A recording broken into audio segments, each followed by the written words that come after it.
Estudiemos juntos el libro de Génesis. Muy buenos días a todos, bienvenidos, bienvenidas. Mi nombre es Horacio Urtiaga y el día de hoy vamos a continuar con nuestra serie de estudios en el libro de Génesis. Hoy día vamos a entrar al capítulo 6, capítulo que en cierto sentido va a ir desarrollando lo que se conoce como el evento catastrófico conocido como el diluvio. Una de las cosas que siempre trato de aclarar y lo vamos a ir viendo en el transcurso de estos capítulos es que el diluvio es un evento traumático, es un evento catastrófico, es un evento triste, es un evento doloroso. No es un evento como el que muchas veces se pintan en las escuelitas dominicales con los niños, donde se pinta el arca de Noé con los animales y a Noé ahí con su familia. En verdad, esta historia es una historia que sucedió miles de años atrás, pero que ha sido un evento catastrófico, un evento traumático, un evento doloroso. No es un evento, en cierto sentido, ligero de expresar, sino es un evento recontra doloroso, porque es el juicio de Dios derramado sobre la humanidad. Recordemos que lo que hemos visto en el capítulo 5, más que todo ha sido una genealogía. Ha sido la idea de Moisés de terminar en cierto sentido con la historia de Adán para empezar con la de Noé, y nos ha contado las genealogías hasta Noé, nos ha mostrado la longitud de vida de los patriarcas de ese tiempo, nos ha visto en cierto sentido lo efímera que es la vida y que todos terminan muriendo, pero nos ha mostrado un camino superior, que es el caminar con Dios. ¿Y en quién lo vimos? Lo vimos en Enoc. Enoc caminó con Dios y un día Dios se lo llevó. Enoc es el primer hombre en la escritura que no experimenta la muerte, sino que es raptado y está viviendo con el Señor en la eternidad. Así que Enoc es uno de los personajes bíblicos que no llega a morir. Y todo esto sucede porque él caminó con Dios. Y ese es el énfasis que se hace en el capítulo 5, la importancia y el contraste entre tener una vida lejana a Dios y experimentar la muerte, o caminar con Dios y tener vida eterna. Esa es la idea del capítulo 5. Pero el capítulo 5 nos termina mostrando la genealogía de Noé, una promesa o una profecía que da Lamec, el padre de Noé, y que Noé tuvo 3 hijos. Sus 3 hijos se llamaron Sem, Cam y Jafet. Así que a continuación, en el capítulo 6, vamos a ver lo que se desarrolla o cómo el mundo se está desarrollando en el tiempo de Noé. Y vamos a hablar un poco acerca de sobre todo los primeros versículos. Entremos al capítulo 6 de Génesis, que es lo que nos cuenta Moisés en toda esta historia. Arranquemos con el versículo 1. Dice lo siguiente: Cuando los hombres comenzaron a multiplicarse por toda la faz de la tierra y les nacieron hijas, sucedió que los hijos de Dios vieron que las hijas de los hombres eran hermosas. Entonces tomaron mujeres para sí, las que escogieron de entre ellas. Y el Señor dijo: No va a estar mi espíritu peleando siempre con el hombre, pues él no es más que carne, vivirá hasta 120 años. Este primer párrafo es un párrafo muy controversial dentro de la historia de la iglesia, sobre todo. ¿Por qué es controversial este texto? Porque la incógnita nace al buscar responder quiénes son estos hijos de Dios y quiénes son estas hijas de los hombres. Hay varias teorías. Les cuento algunas de ellas. La teoría en cierto sentido más popular durante los primeros siglos de la iglesia fue que los hijos de Dios eran los descendientes de Set. ¿Quién es Set? El hijo de Adán y Eva. El hijo que Eva en cierto sentido anunció como el reemplazo de Abel tras el asesinato de Caín. Piensan que muchos de los que interpretan este texto como los descendientes de Set, que los hijos de Dios, aquellas personas que eran descendientes de Set y que buscaban a Dios, se mezclaron con las hijas de los hombres, se mezclaron con mujeres que no buscaban a Dios. Y esto desencadena todo lo que leemos como el diluvio. Esa es una de las teorías. Yo no comparto esta teoría, no la veo en cierto sentido sostenible a la luz de la historia y a la luz de las consecuencias. No veo que el hecho de que hombres que hayan buscado a Dios y se hayan mezclado con mujeres que no hayan buscado a Dios desencadene el juicio del diluvio. Me parece ya demasiado exagerado. Otra de las teorías dentro de este párrafo es que realmente lo que está contando es un resumen del capítulo 5. O sea, en verdad este párrafo debería estar en el capítulo 5 y debería ser como la conclusión del capítulo 5 en las genealogías. Los hombres vivieron muchos años, Tuvieron una descendencia y se mezclaron las hijas de Dios con los hijos de Dios con los hijos de los hombres. Los hijos de Dios fueron estos hombres que realmente buscaron al Señor y las hijas de los hombres son sus esposas, nada más, así de sencillo. Y la interpretación, o la tercera interpretación que quiero compartir, que es la que yo sostengo y que es en cierto sentido una interpretación que la sostuvieron los apóstoles mismos, es la interpretación sobrenatural. ¿Quiénes son los hijos de Dios? Los hijos de Dios son seres divinos. Los hijos de Dios son parte, en cierto sentido, del consejo divino de Dios. Son seres divinos, no son Dios, son seres divinos, podríamos decirles seres angelicales, que se mezclan con seres humanos, que se mezclan con mujeres mortales. En cierto sentido, seres angelicales que se mezclan desobedeciendo a Dios con humanas. Y esto va a desarrollar lo que se conoce como el diluvio. El juicio de Dios por esta mezcla, en cierto sentido prohibida por Dios, va a desencadenar el diluvio. Y va a desencadenar y va a crear lo que se conocen como los nefilín o como los gigantes. Esta teoría es en cierto sentido la que se ha sostenido durante mayor tiempo, desde el tiempo de Israel hasta el tiempo de los apóstoles. Si nosotros leyéramos la carta de Pedro y la carta de Judas, vamos a ver que ellos ven este pasaje en el libro de Génesis como algo sobrenatural, como una mezcla angelical humana. No solo eso, sino cuando leemos un libro apócrifo como el libro de Enoc, también desarrolla esta visión sobrenatural del texto. Además de eso, cuando nosotros vemos las creencias de Mesopotamia y del Medio Oriente en el tiempo de Moisés, vemos que ellos tenían una historia paralela, en cierto sentido, con muchos detalles místicos sobre este evento. Y es un recuento que se conoce como el recuento de los Apkallu. Los Apkallu eran seres, en cierto sentido, que se mezclan con seres humanos y generan estos gigantes. Así que lo más probable acá, y esta es mi teoría, es que lo que estamos leyendo en este primer párrafo en Génesis capítulo 6, es que en el tiempo de Noé, seres angelicales descendieron a la tierra y la pervirtieron mezclándose con mujeres. Y crearon lo que se va a conocer y lo que vamos a leer a continuación como los gigantes o como los nefilim. Ahora, cuando Dios ve esta mezcla, una de las cosas que hemos visto en este primer párrafo es que Él dice, mi espíritu no contendrá con el hombre para siempre, sino que sus años serán 120 años. Lo que Dios está diciendo es que a través de esta maldad que ha ocurrido en el mundo y la corrupción del ser humano, Dios no va a permitir que la humanidad se mantenga, en cierto sentido, en esta condición hasta terminado los 120 años. ¿Qué quiero decir en otras palabras? Que luego de 120 años Dios va a juzgar la tierra. Por lo tanto, desde que Dios dice esto, en adelante van a pasar 120 años hasta que caiga el diluvio. Y esto es lo que vamos a ir viendo en el transcurso de los siguientes versículos. Vayamos a los siguientes versículos, ya entendemos un poco el contexto de lo que está pasando en el tiempo de Noé y ver qué es lo que sucede con Noé, con Dios y con la familia de Noé. Vayamos al versículo 4. Nos dice Moisés, el que escribe este libro, Génesis, lo siguiente. En esos días había gigantes en la tierra. Y también, después de que los hijos de Dios se unieran a las hijas de los hombres y les engendraran hijos. Estos fueron los grandes héroes que desde la antigüedad ganaron renombre. El libro de Enoc, por ejemplo, que es un libro del periodo intertestamentario. Cuando hablo del periodo intertestamentario me estoy hablando entre el Antiguo Testamento y el Nuevo Testamento, hubo literatura. La literatura que existe tiempo se conoce como la lectura del periodo del Segundo Templo, así se conoce. Una de estas literaturas es el libro de Enoc. El libro de Enoc desarrolla más o menos lo que sucede en Génesis capítulo 6 en la primera parte. Los apóstoles consideraban lo que estaba escrito en el libro de Enoc como algo real, como algo verdadero, aunque no consideraban el libro de Enoc como palabra de Dios infalible, pero sí como eventos que realmente habían ocurrido. Una de las cosas que nos dice el libro de Enoc es que esta mezcla de seres angelicales con humanas produce gigantes. El resultado es que nazcan seres que se vuelven gigantescos y que en cierto sentido empiezan a dominar la tierra y empiezan a dañarla. No solo se corrompe genéticamente, sino se corrompe moralmente y empieza a haber mucha violencia. Y que es tras la muerte de estos gigantes, de estos que se conocen como nefilim, que surgen recién ahí los demonios.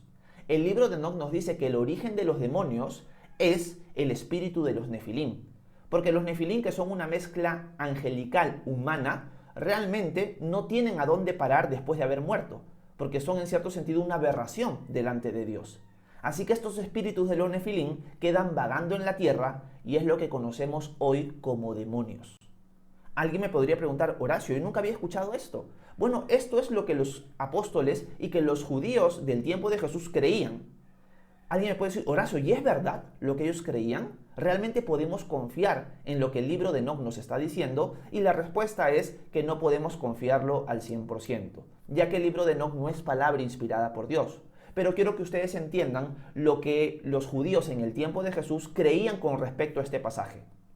Creían que los gigantes eran realmente gigantes, gigantescos, que realmente eran el resultado de esta mezcla aberrante entre seres angelicales y humanas, y que los espíritus de estos gigantes, tras su muerte, son los demonios que ellos enfrentaban o que ellos experimentaban o que ellos sabían que existían en el mundo en el que vivían.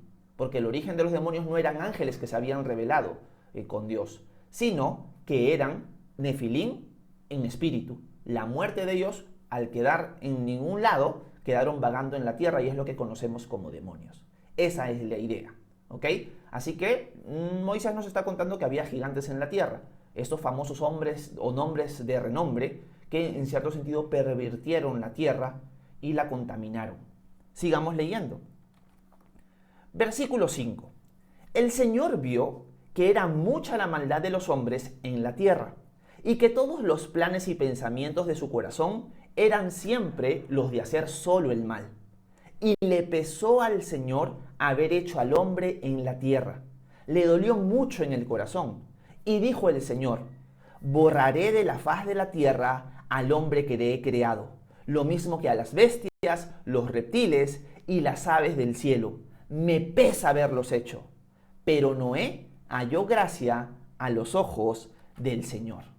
Acá se muestra un contraste entre la maldad del ser humano, pero la gracia que haya Noé delante de Dios. Nos dice que la maldad del hombre era aberrante, era una maldad pero que iba de menos a más, la maldad iba creciendo. Y nos muestra el corazón de Dios, Moisés cuando escribe esto. Y Dios dice, me pesa haber hecho al hombre. ¿Qué es lo que está mostrando Moisés al mostrarnos esa expresión de Dios? Hay algunas personas que dicen, Horacio, cuando leo este pasaje, pareciera como que Dios se ha arrepentido. ¿Dios realmente se arrepiente? Y la respuesta es no. El momento o la forma en la que Moisés está expresando las palabras de Dios se conocen como antropomorfismo. ¿Qué significa esto? Significa que estás tratando de utilizar sentimientos o decisiones humanas para expresar el corazón de Dios. Dios no se arrepiente, pero lo que Moisés está tratando de mostrar en Dios es el dolor que él siente por la maldad y el pecado del ser humano. Y aquí podríamos agarrar este texto para empezar nuestra aplicación de la lectura del capítulo 6. Y la aplicación es la siguiente para nosotros. Tenemos que recordar lo siguiente. Nuestro pecado y el pecado de la humanidad le duele muchísimo a Dios. Cada vez que tú pecas, cada vez que tú lo ofendes, no solamente tú te estás dañando, sino lo estás dañando a Él. A Él le duele de todo corazón que tú peques. A Él le duele de todo corazón que tú le falles. Y eso es algo importante de entender, importante de conocer. ¿Por qué? Porque muchas veces el saber que tu pecado le va a traer dolor a Dios, te puede frenar a ti de cometerlo. Porque yo no quiero ofender al Dios que sirvo. Yo no quiero ofender al Dios que sigo. Pero me doy cuenta que si yo efectúo mi pecado, esta tentación, caigo tras ella, voy a hacer entristecer a Dios. A Dios le duele nuestro pecado. Ojo, quiero aclarar algo. Si tú has creído en Jesús, si tú lo estás siguiendo, tú tienes salvación. Para ti no hay condenación. Para los que estamos en Cristo Jesús no hay condenación. Pero eso no significa que a Dios le duela tu pecado. En este momento estamos viendo a Dios sintiendo mucho dolor al ver la maldad del ser humano. Y lo hermoso en medio de esta situación tan horrible es que Noé haya gracia delante de los ojos de Dios. Aquí vemos un contraste. El mundo se ha ido tras los ídolos, se ha ido tras esta aberración, se ha ido tras la maldad, pero Noé no. Podríamos decir lo siguiente, a la luz de Enoc en el capítulo 5. Noé caminó con Dios. Y por eso Noé halló gracia, halló bendición a los ojos del Señor. Porque él era alguien conforme al corazón de Dios. Él era alguien que caminaba con él. Y ahí vemos el contraste. Y podríamos aplicar también lo siguiente. Aunque el mundo entero se vaya en contra de Dios y le dé la espalda, mi casa y yo serviremos al Señor. Yo quiero ser como Noé en este momento. Aunque el mundo entero le dé la espalda, aunque la sociedad entera se burle de mi Dios, mi casa y yo serviremos al Señor. Yo quiero hallar gracia delante de Dios. Y para hallar gracia delante de Dios tengo que caminar con Él. Y esa es la idea en este texto. El mundo se está yendo al tacho, a la basura. Pero Noé halla gracia delante de Dios. ¿Por qué? Porque Él caminó con Él. Y eso es algo que nosotros deberíamos tener presente. Y en cierto sentido, acá podríamos aplicar también lo siguiente. El mundo entero va a ejercer presión sobre nosotros para que también le demos la espalda a Dios. Ojo con esto. El mundo entero va a hacer presión contra nosotros para que le demos la espalda a nuestro Dios. Porque en cierto sentido, si nosotros le damos la espalda a Dios, vamos a ir con la corriente. Pero estamos llamados a ir en contra de la corriente. Somos contracultura, somos contracorriente. Así es este mundo. No estamos en un punto como el que estuvo Noé, pero el mundo se está yendo cada vez más hacia la dirección que vemos en Génesis capítulo 6. La pregunta es, ¿vas a caminar como el mundo del tiempo de Noé o vas a caminar como Noé? Noé caminó con Dios y por eso halló gracia, halló bendición de parte de Dios. Yo quiero ser como Noé en este tiempo, en esta fecha, en este mundo. Así que ese debe ser el corazón de cada uno de nosotros. ¿Qué decisión vas a tomar? La pelota está en tu cancha. Es tu decisión. Dios ya hizo todo el trabajo. Ahora te toca a ti caminar con Él. Así que este es el ejemplo que vemos en Noé. Sigamos leyendo un poco más a ver si podemos acabar el capítulo 6 y ver qué más podemos aplicar. Versículo 9. Noé era un hombre justo. En sus acciones fue perfecto, pues siempre anduvo con Dios. Estos fueron sus descendientes. Noé engendró 3 hijos, que fueron Sem, Cam y Jafet. Delante de Dios, la tierra se corrompió y se llenó de violencia. Cuando Dios miró la tierra, encontró que estaba corrompida. De hecho, toda carne había corrompido su camino sobre la tierra. Entonces Dios le dijo a Noé: he decidido acabar con todo ser, pues por causa de ellos la tierra está llena de violencia. Yo los destruiré junto con la tierra. Hazte un arca de madera de gofer con aposentos en ella, y recúbrela con brea por dentro y por fuera. Hazla de esta manera. Su longitud será de 135 metros, su anchura será de 22,5 metros y su altura de 13,5 metros. Hazle una ventana y termínala a medio metro de altura desde la parte de arriba. Pon en su costado la puerta del arca y hazle un piso inferior y un segundo y un tercer piso. Yo voy a traer sobre la tierra un diluvio y destruiré a todo ser bajo el cielo en que haya hálito de vida. Todo lo que haya en la tierra morirá. Pero contigo estableceré mi pacto, y tú entrarás en el arca, y contigo tus hijos, tu mujer y las mujeres de tus hijos. De todos los seres vivos meterás en el arca 2 de cada especie, un macho y una hembra, para que sobrevivan contigo.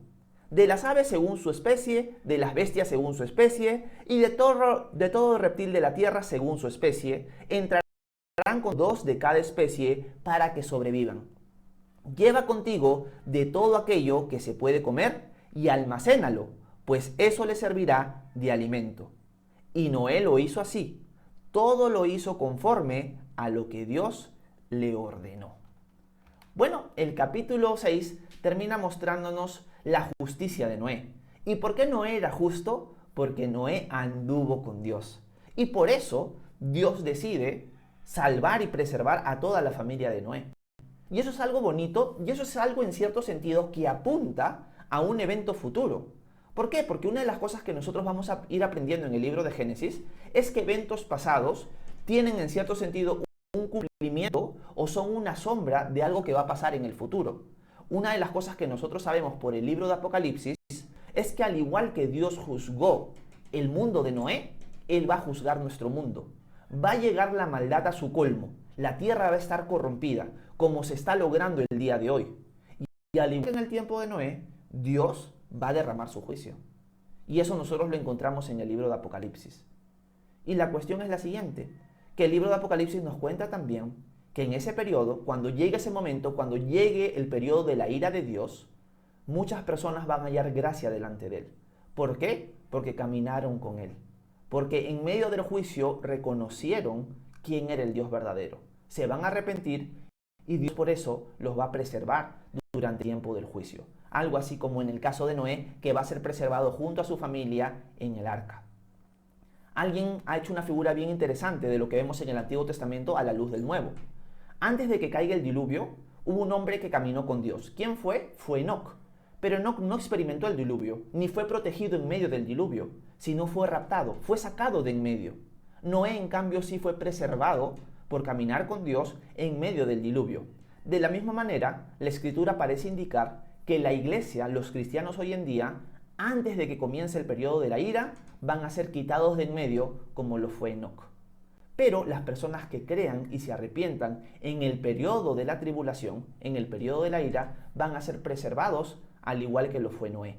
Así que podríamos estar viendo una sombra de lo que va a suceder en el tiempo final. Porque Dios es justo y va a juzgar con justicia al mundo que le ha dado la espalda. Terminamos con esta meditación. A Dios le duele nuestro pecado y deberíamos ser muy cuidadosos de caminar conforme siempre a su corazón. Cada vez que tú estés a punto de caer en la tentación, recuerda que a Dios le duele muchísimo que tú le falles. Y por lo tanto, vuelve a tu primer amor, arrepiéntete. No busques darle la espalda. Aunque este mundo te impulse, este mundo vea como común darle la espalda a Dios y faltarle al respeto, tú sé como Noé y marca la diferencia. Sé luz y sal en este mundo. Porque si tú caminas con Dios, como vimos en el caso de Noé, vas a hallar gracia delante de Él. Él va a estar contigo siempre, porque tú estás caminando con Él. Vas a marcar la diferencia. Y en cierto sentido, las personas que caminan con Dios son las que condenan al mundo, porque el mundo ya no tiene excusa. Hay alguien que sí caminó con Dios. Yo quiero ser ese alguien y yo quiero que tú también seas ese alguien. Así que meditemos en eso esta mañana. ¿Estoy realmente caminando con Dios? Viene a ser prácticamente la misma meditación que el día de ayer, solo que en un contexto diferente. Dios va a juzgar al mundo. ¿Estás listo o estás lista para ser sacado de en medio? ¿Estás caminando con Dios?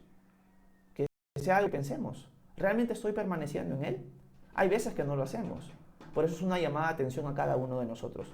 Caminemos con Dios. A pesar de que el mundo se vaya corrompiendo cada vez más, nosotros marquemos la diferencia y seamos luz y sal en este tiempo. ¿Quién sabe si por nuestro testimonio muchas personas van a creer en Él en el transcurso del tiempo antes de que venga, por así decirlo, el diluvio? Así que estemos preparados y estemos listos como lo estuvo Noé. Bueno, el día de mañana continuaremos con el capítulo 7 y veremos ya la preparación del arca y todo lo que va a ocurrir previo al diluvio, y es más, quizás vamos a leer ya el evento mismo del diluvio como tal.